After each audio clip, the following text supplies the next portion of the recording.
Welcome to Photo Active, a podcast about photography and the Apple ecosystem. This is episode number 6. I'm Kirk McElhearn. And I'm Jeff Carlson. This episode is brought to you by Charcoal Book Club, the world's first photo book of the month club.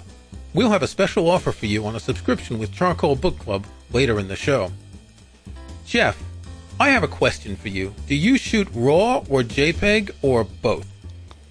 I usually shoot in RAW, although occasionally I will shoot in RAW plus JPEG. And how about you? Because this seems like a big topic. It is. I shoot in RAW and JPEG. I'm a belt and suspenders guy, so I back up my backups. And I think it's safer to have two copies of a photo, even though they're not exactly the same. I've always found that you never know what's going to go wrong. Sometimes files can disappear and get messed up, and this does offer a certain amount of protection. The thing is, when I moved over to Fujifilm cameras, the JPEGs that these cameras make are so good that I don't often use the RAW files anymore. Well, that's an interesting approach. As you can tell already, the whole issue of RAW versus JPEG is kind of a thorny one. The reason that we brought this up is, A, because it's sort of a perennial holy war in photography, which is, do people shoot RAW? Do you shoot JPEG? Which is the right one? And more often than not, I think what we run into is this idea that one is correct or one is wrong. If you shoot in RAW, you're a pro, and if you shoot in JPEG, you're a noob. That's the way some people act. Yes, exactly. And we're definitely trying to get past that whole, photo stereotype issue and cut through a lot of the BS that's surrounding this. So you shoot in RAW. Let's take a step back and explain what exactly is RAW. Not all cameras will shoot in it, correct? Most cameras these days can shoot in RAW. The iPhone is a bit of an exception. It supports RAW, but its native photo app won't shoot in RAW, so you need to use a third-party app. I use Halide. What do you use when you want to shoot with your iPhone? I either use Halide or the Lightroom app that has a camera built in. There'll be links in the show notes for that. So here's what RAW is. I'm going to try to not get too technical. Your camera has a sensor. It detects the light that comes in. It has a certain number of filters to filter out light of different colors to make the different colored pixels that are on the sensor, red, blue, and green. And the RAW file is exactly what the sensor has gotten from the light through the lens when you've taken a picture. There is no processing applied to it. It is the raw data, and that's where the idea comes from, I think. On the other hand, JPEG is a file that has gone through a processing algorithm. Not only is it a smaller file because it doesn't need to have all that data that's in the RAW file, but it is a file that has taken into account a certain look that the camera manufacturer has decided it wants to apply to the photographs. The basic JPEG mode on certain cameras may have more or less contrast. They may be more or less saturated. They may have a focus on shadows or highlights, but every camera makes its default JPEGs differently. Whereas the RAW file, if you were to convert a RAW file from 3 different cameras into the same format, you would see that the data is exactly the same. One little footnote, there are some cameras with a different type of sensor, and particularly Fujifilm, where it's not exactly the same. And I also want to point out at this point that if your camera does not shoot in RAW, that's fine. The JPEG algorithm is designed to reproduce images based on how we see things. And so, especially nowadays, that processing is almost always very, very good. So if you have like a point and shoot or maybe a super zoom that doesn't shoot in RAW, don't feel like you are missing out. There are some circumstances where RAW will be an advantage, but for 99% of what you're shooting, you're going to get good results. One of the biggest differences between RAW and JPEG is the file size. Now, I've compared a number of RAW files from different camera manufacturers, and it's interesting when you look at the file size. With a camera of, say, 20 to 24 megapixels, we're not full frame, but we're the kind of cameras that we're using. Your JPEGs are generally about 8 to 13 or 15 megabytes. I have 24 megapixels on my 2 Fujis, and they're about 13 or 15. If you're a 16 megapixel camera, it's probably closer to 8 or 10. And of course, this depends on the picture. It depends on how much dynamic range there is, how much color, etc. JPEGs will have a different size according to what is in the picture. But RAW files are much larger. So taking my Fuji cameras as an example, the RAW files are about 50 megabytes. This is compared to 13 or 15 megabytes for the JPEGs. The Olympus camera that I had until early this year was a Pen F. It was a 20 megapixel, and its RAW files were only 18 megabytes. So it's 1/5 smaller than the Fuji, but the RAW files are more than half smaller than the Fuji RAW files. Now, there are some interesting reasons for this, and after I've gone through my list, I'll explain what they are. I looked at a Panasonic RAW file, a 20 megapixel Panasonic, and it comes out to 24 megabytes. The Leica M monochrome, the camera that I lust after, it's a 24 megapixel and it's 36 megabytes. And the iPhone is a 12 megapixel and it's about 10 megabytes. Now, the reason for these different sizes is twofold. The Olympus does some sort of compression on the RAW file. You can have uncompressed RAW files and you can have compressed RAW files. For example, with our Fujifilm cameras, you can turn on a setting in the camera to compress the RAW files to save space on your SD card. And is that a difference that you can see, or is that purely just how the camera is working with that data? It's a lossless compression, so you won't notice anything different. The problem with Fuji's compressed RAW files is that macOS does not support them.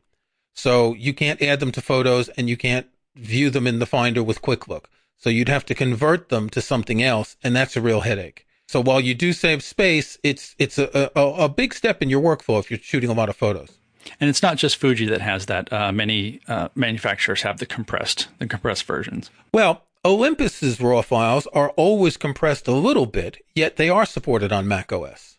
So that's why the 20 megapixel Olympus file that I looked at is 18 megabytes compared to the Panasonic, which is 24. The Panasonic is not compressed, and Olympus doesn't give you a choice of compression. It's just part of their RAW algorithm. This is also a good time to point out, you know how every few months you'll get a RAW system update. And the way RAW files work is because they're just pure raw data, there has to be something that can interpret that. And that includes even at the system level under Mac OS. So occasionally a new camera will come out and the Mac won't be able to read or do anything with the files until Apple has updated their RAW profiles just to be able to even, load it or view it at all. And here's a good example. I've been very interested in the new Panasonic TZ200. It's got a 24 to 360 millimeter zoom and it's a compact camera. But macOS does not support its RAW files. However, macOS supports other Panasonic RAW files with the same extension, RW2.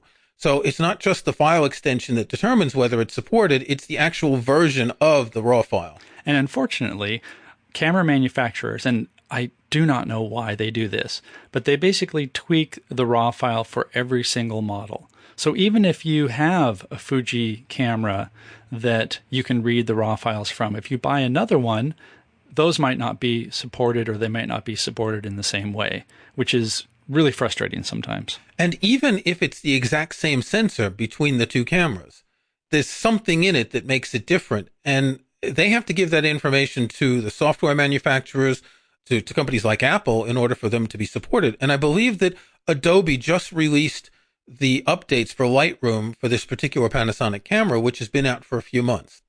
There's one more thing to point out about the Fuji RAW files compared to others. This starts getting a little bit rabbit hole technical, but they are 14-bit files, whereas the Olympus and the Panasonic and even the Leica are 12-bit files. Now, this is what we call bit depth, and this is what affects the dynamic range. This is the number of levels of light that are in a single pixel.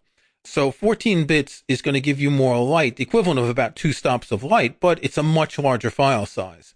I'll have a link in the show notes to a file that explains bit depth and dynamic range in RAW files. You may have a camera that allows you to choose whether your RAW files are 12-bit or 14-bit.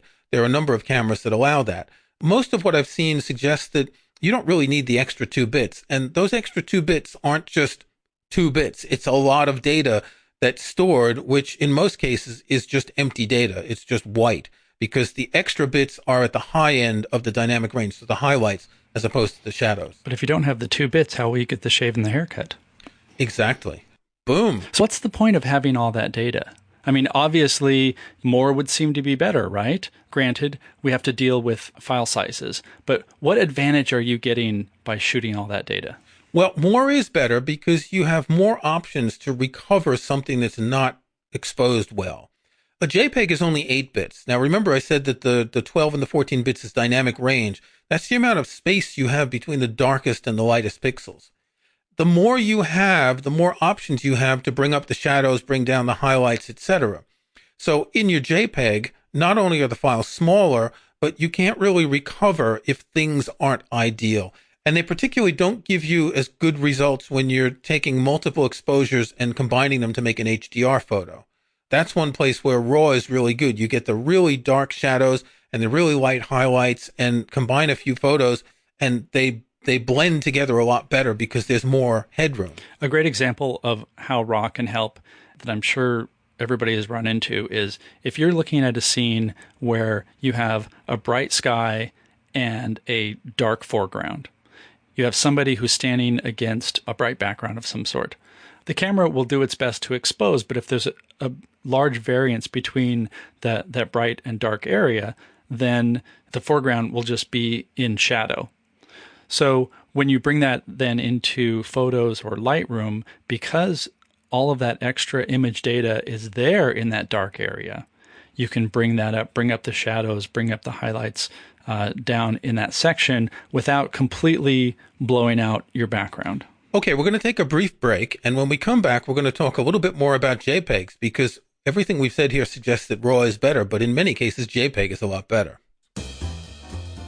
Charcoal Book Club is the world's first Photo Book of the Month club. I've been a member for a few months, and I really like the way it's exposing me to photographers I didn't know. Each month, Charcoal works with the most respected photographers and publishers in the industry to send hand-picked books to your door. The club offers free shipping to the US, UK, and Canada. Members also get exclusive perks like signed copies, access to rare titles, members-only pricing in the store, and more. Use the code PHOTOACTIVE when you join Charcoal Book Club and get 10% off your membership. Whether you're a professional artist with a stocked library or a novice just beginning to build a collection, Charcoal Book Club is an easy and affordable way to stay up to date on the most essential work in contemporary photography. Join the club at charcoalbookclub.com and use the code PHOTOACTIVE to save 10% on your membership. So, we've been talking about how great it is to shoot RAW files. The thing is, it's pretty good to shoot JPEGs as well.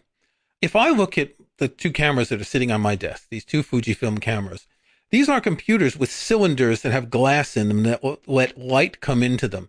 And I stress the idea of computers because this isn't like in the film days when what really mattered was the lens and not so much the body. But the body here has a processor, and it allows you to do all sorts of things in the camera to make the photos the way you want. Pretty much every camera lets you choose different ways of shooting JPEGs. Extra saturation, extra contrast, you can adjust the highlights and the shadows. But Fujifilm is really interesting to me because they have what they call film simulations. You can consider these like filters or presets, and they're designed to match the film stock that Fujifilm made, the analog film stock. And this is the processor in the computer that is doing all this.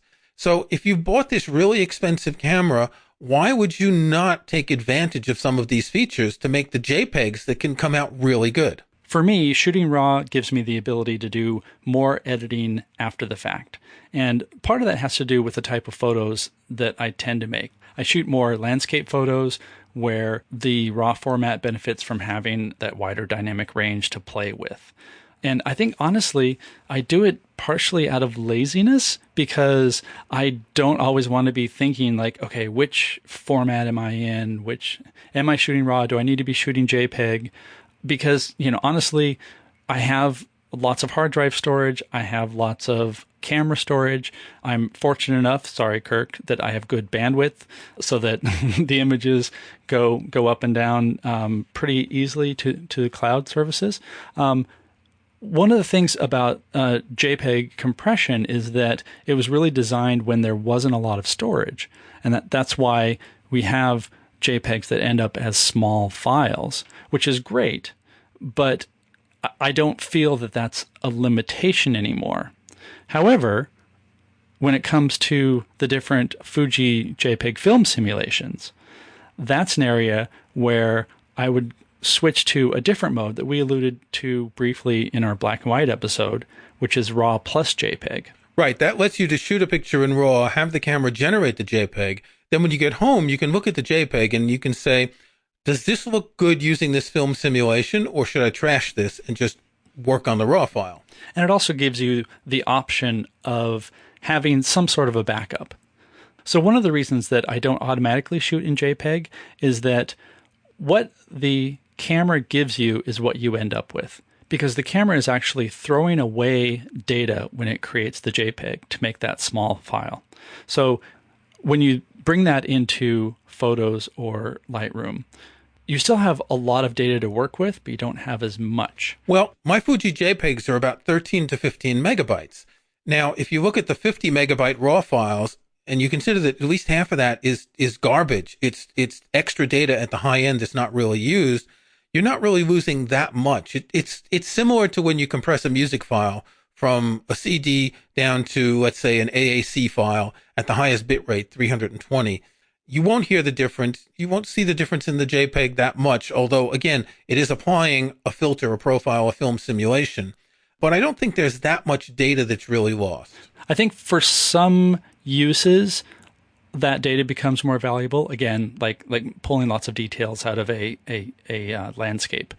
However, there are a lot of situations where you just don't need that data. And in fact, JPEG is better just from a pure speed and size perspective. When we did our episode on cloud storage, I pointed out that my upstream bandwidth is very low, so I don't import my photos directly into Apple's Photos app. I import them into a folder. And I'll look at the photos, I'll quick look the JPEG, and I'll see if I like it. And if I don't like the photo, I'll just move to the next one. And then when I find a JPEG I like, I'll also quick look the RAW file to see how different it is. When you do that on a Mac, the Mac is actually applying a certain amount of interpretation to that RAW file. So here's something interesting to know about RAW files. If you use Lightroom, if you use something like Luminar Affinity Photo, you have to develop the RAW files. You can't start working on them right away. You have to process them. And what these apps do is they convert them to TIFF format, which is an uncompressed format, and then you can do all your editing. Apple's Photos app doesn't do this. It just does it automatically. There is no development step. And I hate that word develop because you're not developing the pictures, you're converting them. But Apple Photos immediately displays them, and the Finder immediately displays them in Quick Look. So you can see what Apple Photos thinks it's going to look like. And if I switch back and forth, use the arrow keys, up arrow, down arrow, JPEG, RAW, I can see the difference. I can see that there's more contrast in the JPEG and there's less in the RAW file, but there's more dynamic range in the RAW file and less in the JPEG. Generally what I do is if the JPEG's good enough, that's what I use. I put that into the Photos app. If I'm not entirely pleased, I'll take the RAW file in. And if I'm not sure, I'll import both and I'll switch. So here's a really cool way that Apple Photos works with RAW and JPEG files. If they have the same number, like DSC 1007, one is .jpeg and one is whatever the extension is for your RAW file, Apple Photos shows them as a single file. When you go into edit mode, you can right click on that file and you can choose to edit the RAW file. It uses the JPEG by default. I'll have a link in the show notes to an article on my website explaining how this works. When you've got the two, the main Photos interface has a little icon on it that either has J or R showing which file you're seeing. So you can actually switch from one to the other if you've got both in the Photos app. I know Lightroom does this totally differently, right? Yeah, exactly. So in Lightroom Classic, it will show both of them as one image. But in Lightroom CC, the newer one, for whatever reason, it just treats them as two separate files. And so when you import them, you have the JPEG and you have the RAW, and there's actually no obvious way to tell which is frustrating as all heck. Interestingly, the way Apple does it is if you've got a pair, RAW and JPEG, and you apply some edits to one of the files, when you switch to the other one, those same edits are applied to the other file. So let's say you've edited the RAW file and then you switch to the JPEG, you'll see how the JPEG looks with the same edits. Let's say you've changed the lighting, you've changed the contrast. And this I find is a really interesting way to switch back and forth to see how your edits are going to work with a given file. Going back to the camera, this also points to a good reason to try to shoot everything in the camera as best as you can and not necessarily relying on the raw file later. Because I will admit there are many times when I will shoot something and I will know that it's underexposed, or I will know what I can do with the raw file later. And so, we talk a lot about imposing constraints for creative ends.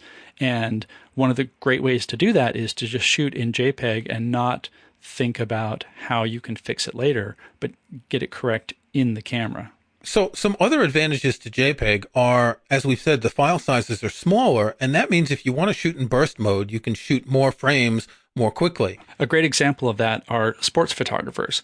You see professional photographers with their, massively expensive lenses. A lot of them are just shooting JPEG because what they need to do is they need to fire off as many shots as possible to catch the action. And so they will do that just shooting in JPEG. They may also need to get these photos uploaded to someone very quickly, let's say a newspaper, magazine, or whatever. And the smaller file size and having to do less processing makes this much easier. One of the limitations you'll find if you do shoot in burst mode a lot is that these cameras will often shoot a lot of images in quick succession, but they all go into a buffer so that they can be processed and saved to the card. If you're shooting a lot of raw files, you're filling up that buffer more quickly, and suddenly everything will just slow down.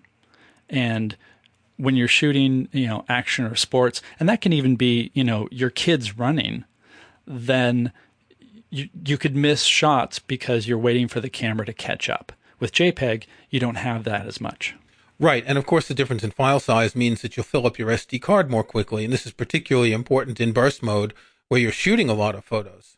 But raw files have lots of advantages. We've talked about changing the shadows and the highlights. If you're shooting in strange light, it's a lot more efficient to adjust the white balance in a raw file than it is in a JPEG. So raw formats have several characteristics that you can edit independently of your other controls. So for example, there are detail controls that can be applied at the develop stage before you even get to using, say, a sharpening control in Photos or in Lightroom. So that's another benefit. Another thing to know about JPEGs is that most cameras, the iPhone being an exception, let you choose the size of the JPEG, obviously up to the maximum size of your sensor, but you can shoot smaller photos. And you may want to do this if you're shooting a lot of photos that you're going to put on the internet. Let's say you're doing a shoot for a client and these photos are only going on their website and you need to process them quickly and you don't necessarily need 24 megapixel photos. You can shoot at half the size and it'll be a lot easier to manage these photos, and you'll be able to with some cameras, there's an iOS app that you can use that you can connect over Wi-Fi to get the photos to your iPhone and then zap them someplace. So in many cases, you may want to use the smaller file size of a JPEG just to save in terms of space and time. RAW is like that 16-year-old bottle of Lagavulin Scotch. JPEG is like that cheaper Irish whiskey. I think you're probably going to get some pushback from there. Well, I actually said that because Jeff was pointing out on Facebook that he had tried an Irish whiskey that he liked. And Irish whiskeys are okay, but the good Scotch whiskeys, they're better. They have more dynamic range when you taste them there. There's, the mouth is longer, the nose is more floral. But that is an example. A very good whiskey is going to have much more bouquet than a cheap blended whiskey. Oh, very nicely put. I was going to say we started with one epic war covering raw versus JPEG and moved directly into Scotch versus Irish whiskey. So we're just going to either validate or offend someone in this episode. I think there were great Irish whiskeys, and I'm proud of my Irish heritage, but, the better ones are from Scotland. Oh, okay, if you say so. Clearly, this just means that we need to do some testing and figure this out. However, yes. What you said does bring up a point that I think is a fantastic tip. If you are changing your JPEG resolution to something lower for that specific use, or even if you go out and you're shooting JPEG instead of RAW, one of the first things you should do when you go out to shoot, when you're looking at your camera, is make sure you know what mode you're in. Because, and I've done this, I'm sure Kirk has done this, the day before, you're like, hey, I'm going to shoot just these smaller JPEGs. Then you're going to go out to someplace spectacular. And then when you get home, you realize you forgot to change the setting. And so everything is just a medium resolution JPEG instead of a RAW. So kids, always check your settings before you go out shooting. You know, it's interesting. I never change the resolution of my files. I always shoot at the maximum resolution because why have 24 megapixels and only shoot 12? I don't really have that need to make files quickly available to someone. But sometimes I will change a film simulation. I'll change highlights and shadows or white balance or something. And that's a typical mistake. You've changed the white balance for indoors or for some of those orange street lights, and then you go out and you're on the beach and all your colors are off. For me, it's always ISO. I will crank up my ISO to get low light photography, say the night before, and then I will be utterly flummoxed for a few minutes when I'm realizing that my exposure is up to 1/1000th of a second and everything is still super bright. Well, it's because I forgot to change the ISO. And then one last thing I want to say about RAW plus JPEG that may apply.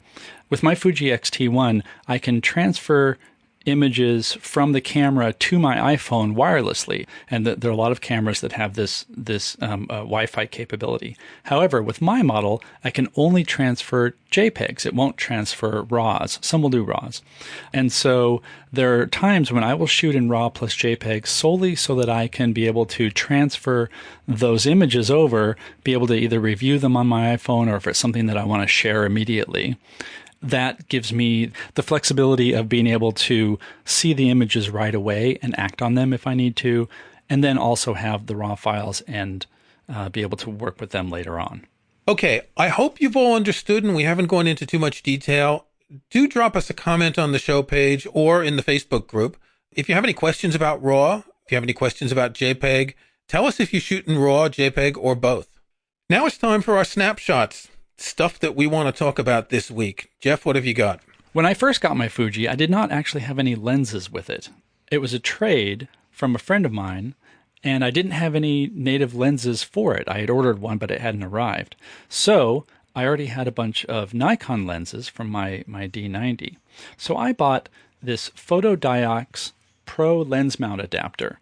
It allows you to mount another type of lens onto your Fuji, or they make a ton of different adapters. Now, what's nice is, in this case, I have a nice f1.8 35 millimeter lens. It's still a great lens. And so this allows me to use that with my Fuji. The problem is it doesn't have all the connectors that would allow me to do autofocusing. So it's all manual focus. It's manual aperture. The information comes in as an aperture of 0, but it's actually great fun to play with because it allows me to not rely on all of the automatic modes and make shots using lenses that otherwise I would have to buy a new lens for the Fuji. Kirk, how about you today? I like reading magazines, and I like reading photo magazines because you see some of the new gear and you get some tips, and I find it really helpful to get a photo magazine every month. Sometime last year, I came across this service called Readly, which is and I hate to use this Netflix but it's a Netflix of magazines. It's got thousands of magazines, something like 3,000 magazines. And I look at them on my iPad and I can get all sorts of magazines from news to music to photography. I'm looking in the British version. They also have it in the US.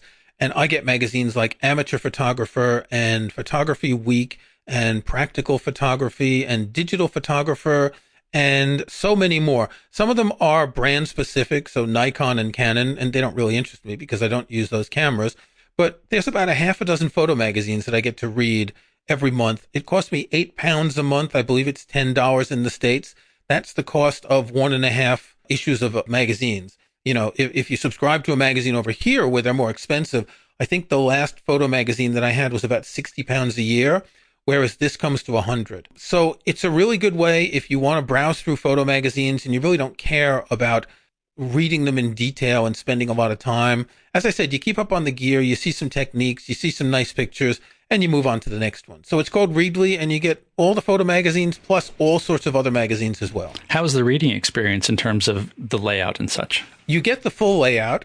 You can zoom in by pinching out, and some of the magazines are laid out in a certain way that there's a small icon at the bottom, and you get a sort of a text-only view. Like if you're familiar with Safari's reader view, it's kind of like that. but the experience is good. Even though some of them look kind of small, if you just zoom in, you can read anything. And it's great to read these on an iPad. They don't waste paper that goes into a recycling bin. They don't get carried around by the mailman, generating CO2. And when you're finished, you can just delete them. I am embarrassed to say that I subscribe to Entertainment Weekly. Actually, I'm not embarrassed by that, but I'm embarrassed to say that I will sometimes read the iPad version because I can zoom in and I can make the text larger and not have to worry about like how dark the room might be. Maybe that's just me getting old, but sometimes it's a better experience. Thanks for listening to Photoactive. You can find show notes, including any photos we discuss in the show, at photoactive.co. That's photoactive.co. We couldn't afford the M. You can join our Facebook group at facebook.com/groups/photoactivecast. The secret word is swordfish. You can subscribe to Photoactive in your favorite podcast app or on Apple Podcasts. See the links on our website.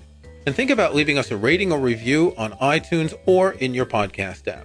Don't forget that you can get 10% off your membership at Charcoal Book Club. Go to charcoalbookclub.com and use the coupon code PHOTOACTIVE. That's PHOTOACTIVE in one word, and you'll get the discount automatically.